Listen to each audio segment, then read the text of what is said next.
अस्सलाम वालेकुम जी, मैं हूं अदील राजा। आप देख रहे हैं मेरा यूट्यूब चैनल। सबसे पहले तो सब्सक्राइब ज़रूर कीजिएगा, लाइक शेयर और कमेंट ज़रूर कीजिएगा। फीडबैक आपका मेरे लिए हमेशा बहुत ज़्यादा इंटरेस्टिंग होता है। पिछले दिनों एक वीडियो पे 1000 शेयर्स आए हुए थे, कोशिश करते हैं आज ज़रा 2000 आ जाएँ। वैसे तो तुसी करना नहीं, लेकिन फिर वी लेट्स ट्राई। तो जनाब वाला बात करेंगे आज सैलाब, अवाम सैलाब में है और हुकूमत फ़ोटोशूट में है। कुछ बैनर का जिक्र करेंगे, एक बैनर जो तारिक मतीन साहब ने ट्वीट किया हुआ था उसकी बात करेंगे। फिर पार्लियामेंट जल गई जनाब, बगावत की गूंज पैदा हो चुकी है, उसके बाद बात करेंगे सिस्टम का अगला वार आने वाला है या अगला जवाल आने वाला है, और इमरान खान जेल में भी तलवार बनकर लटक रहा है। इन सारी चीज़ों पर बात करेंगे छोटी छोटी। लेकिन सबसे पहले ये बगावत पार्लियामेंट कहाँ जली है, मैं बात कर रहा हूँ जनाब इंडोनेशिया की। मैंने सोचा कि सैलाब कर करके एक्सटेंशन कर करके थक चुके हैं। ज़रा रिवोल्ट्स की बात करते हैं, ज़रा इनकलाब की बात करते हैं, ज़रा बगावत की बात करते हैं। अब क्या हुआ है? अब ये हुआ है जनाब कि इंडोनेशिया में आ गई है बगावत। इंडोनेशिया में पार्लियामेंट की पार्लियामेंट की इमारत जला दी गई। लॉ मेकर्स की पर्क्स और इन्फ्लेशन की वजह से स्टूडेंट्स ने और लेबर ने, मजदूरों ने वहाँ पर एहतजाज किया है। पता ये चला कि $3000 पर महीना तो उनको सिर्फ रिहाइश का मिलता था। इतनी सालाना आमदनी नहीं है इंडोनेशिया में आम लोगों की, ठीक है। फिर एक डिलीवरी राइडर जो है वो मारा गया, गाड़ी के नीचे आ गया सिक्योरिटी वालों की, जिसके बाद ये मैसिव लेवल पे प्रोटेस्ट शुरू हुए।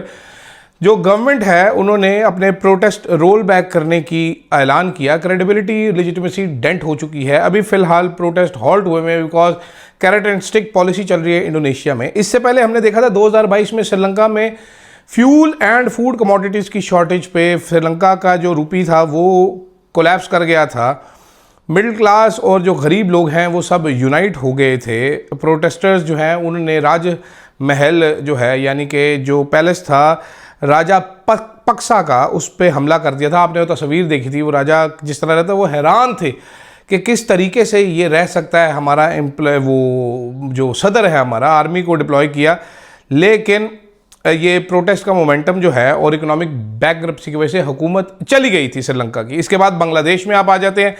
तो बांग्लादेश में स्टूडेंट्स ने एक एंटी डिस्क्रिमिनेशन प्रोटेस्ट शुरू किया था जॉब कोटाज और करप्शन के हवाले से, जो कि एस्केलेट हुआ और एंटी शेख हसीना बगावत बन गई। ब्रूटल क्रैकडाउन किया गया, एक लड़के को गोली मार दी गई। हसीना वाजिद को ना सिर्फ रिजाइन करना पड़ा बल्कि मुल्क छोड़कर भागना पड़ा।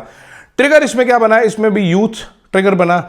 इंडोनेशिया में यूथ ट्रिगर बना, श्रीलंका में यूथ ट्रिगर बना, legitimacy crisis of dynastic rule बना। अब ये पॉइंट्स मैं आपको बिला वजह नहीं बता रही, आपने जहन में रखना है। इसी तरह टूनेशिया, सूडान, फिलीपींस सिमिलर कॉन्टेक्स्ट में बगावतें हो चुकी हैं। सेम पैटर्न था, इकोनॉमिक पेन, करप्शन, इलीट इम्प्यूटनी।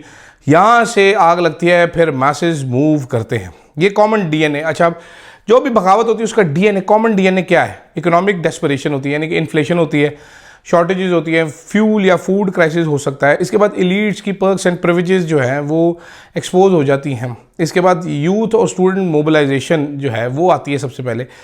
फिर एक मौत मिलती है, एक शहीद होता है, एक जान जाती है जो कि वायरल होती है और गुस्सा जो है वो एक तहरीक में बदलता है। इसके बाद सिक्योरिटी का ओवर रिएक्शन होता है, हर बार ऐसा ही होता है, वो मारते कुटते हैं जो कि एंगर को मल्टीप्लाई करता है। उसके बाद फिर विजिबल टारगेट्स होते हैं, जनाबे वाला पार्लियामेंट, जीएचक्यू,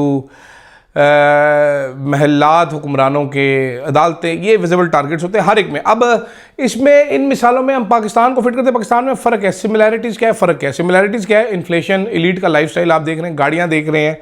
वो काकड़ जैसा भंगी जो कि कहता था मेरे पास तो किराए के घर में मैं रहता हूँ, वो रेंज रोवर में फिरता है।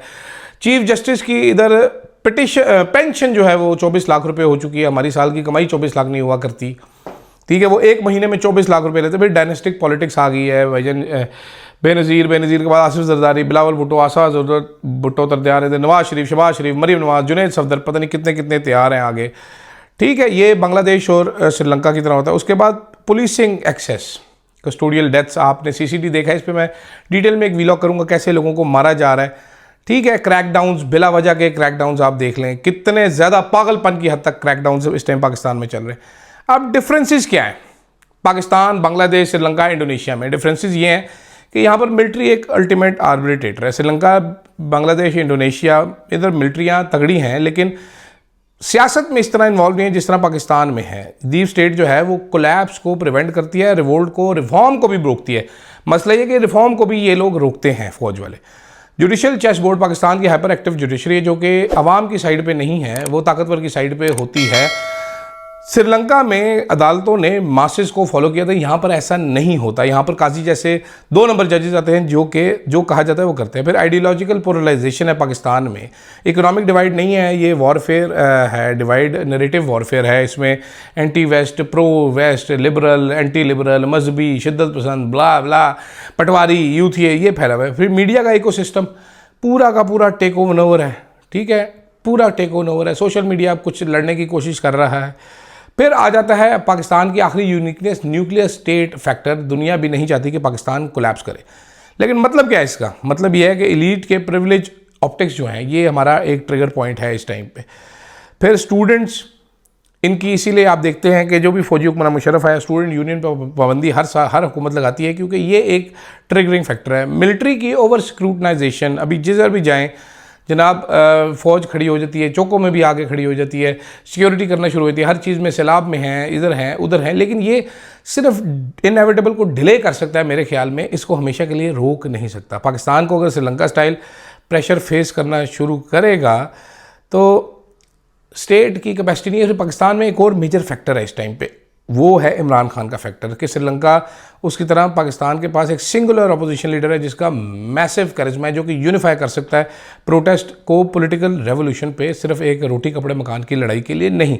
ये मेरा इस पर ज़रा सी रीडिंग थी कि क्या हो सकता है क्या नहीं हो सकता, लेकिन इसके लिए एक ट्रिगर पॉइंट चाहिए। मेरा ख्याल है हमारी कौम अभी तक उस ट्रिगर पॉइंट पर पहुँची नहीं है, या हम फिर बड़े ही ज़्यादा कोई फुद्दू हैं।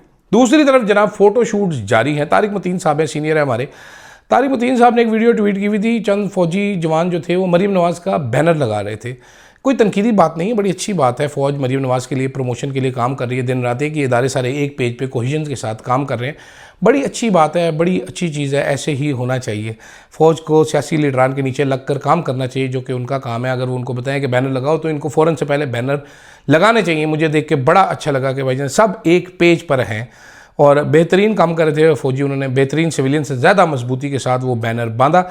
दूसरी तरफ जो सिविलियंस हैं वो बेवकूफ़ी वाले काम कर रहे हैं, वो कोई पानी में जंपे मारे। अब वो एक जो डीसी है, वो कौन है, वो डंगर, किश्ती में आ रहे हैं लोग, वो रेस्क्यू करने के लिए उनको छलांग मार रहा है। अब मुझे बता, पापे होना कोल किश्ती है, तू छाल के में मार रहे हैं, मिकी समझा ज़रा। मतलब तू बू वड्डी किश्ती है, तू के में, तू टग बोट है, तू थ्रू के होना की लया से, तुझे क्या ज़रूरत है भाई चवला, तू जंपे मार रहा है पानी में कि मैं रेस्क्यू करने जा रहा हूँ। अगले किश्ती में आ रहे हैं, तुमने उसको क्या रेस्क्यू करना है? बेवकूफ़ समझा हुआ है। तो ये बड़े अच्छे, ये देखो इन्होंने बड़ा अच्छा काम किया। एक वीडियो वैसे वो आर्मी वालों की भी आई थी, वो एक लड़के को पत्थर पे लिटा के फिर वो जैकेट पहन के लड़का आता है और उसको रेस्क्यू करता है, दूर से खींची थी। मुझे यकीन है वो कोई ड्रामे की शूटिंग थी जिसको जाली रेस्क्यू करार दिया, तो it is not like this. दूसरी जानिब आज जनाब वाला इमरान खान के केसेस थे ज़मानतों के, वो फिर जज साहब को बीमारी हो गई, पड़ गई, वो नहीं आए, उन्होंने नहीं सुने ये cases, which is not a good sign. The problem is के इस्टेब्लिशमेंट कहती है जी हमें कोई फ़र्क नहीं पड़ता, we don't care about Imran Khan. झूठ है, बड़ा क्लियरली नज़र आ रहा है। हुकूमत कहती है हमें कोई फ़र्क नहीं पड़ता, झूठ है, बड़ा क्लियरली नज़र आ रहा है। इमरान खान इस टाइम भी सिस्टम के ऊपर एक लटकती हुई तलवार है। वो जेल में बैठकर ज़्यादा पॉपुलर है, ज़्यादा तगड़ा है, ज़्यादा लीथल है, ज़्यादा इम्पैक्टफुल है। शायद यही वजह है कि सारे केसेस इमरान खान के रोके जा रहे हैं। कब तक रोकेंगे या अफरीदी साहब, कब तक ये सहूलत कारी करेंगे, कब तक अपना मुँह काला करवाएंगे? ये भी एक बड़ा सवाल है देखने वाला। आप लाखों रुपया तनख्वाह ले रहे हैं, 24-25 लाख रुपये आप पेंशन का भी लेंगे, फ़र्क सिर्फ ये रह जाएगा कि आप घर से बाहर नहीं निकल सकेंगे, आप किसी को मुँह दिखाने के काबिल नहीं रह जाएंगे।